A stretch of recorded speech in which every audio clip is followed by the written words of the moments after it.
So this is the problem, okay, and this is the load. You have to find the value of VTH and the value of RTH.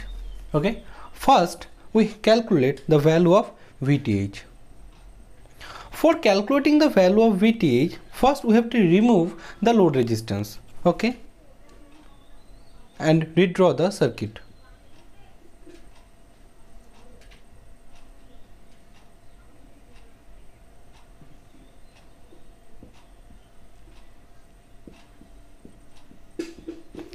This is a dependent current source which depends upon the current I, okay, and if this is A and this is B, and the value of VTH is equal to nothing but VAB, okay. So VAB minus 5 volt divided by 1 minus 4I is equal to 0, okay. And what is the value of I? Value of I is equal to 5 minus VAB divided by 1. If we substitute I in this equation, then we find that VAB is equal to VTH is equal to nothing but 5 volt. Okay, easy. Okay, no problem.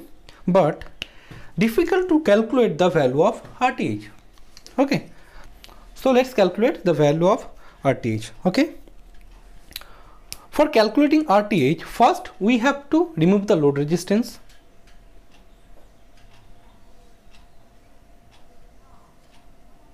Okay, replace the independent voltage source with its internal resistance. Okay, the internal resistance of voltage source is 0 ohm, short circuited. Okay, but we can't replace the dependent current source as we don't know the resistance of a dependent current source, so it is as it is. Okay, now as here is dependent current source, we have to connect a voltage source of 1 volt and calculate the value of I. Okay, this is I1 as this is I. Okay, if I calculate the value of I1, then RTH is nothing but 1 by I1. Okay, so now let's calculate the value of I1. This is 1 volt, this is 0, so this is also 1 volt.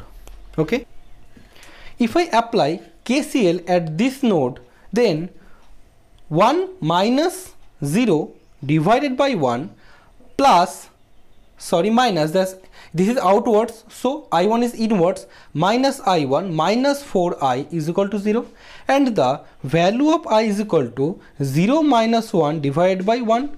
If I put the value of I in this equation, then I1 is equal to 5.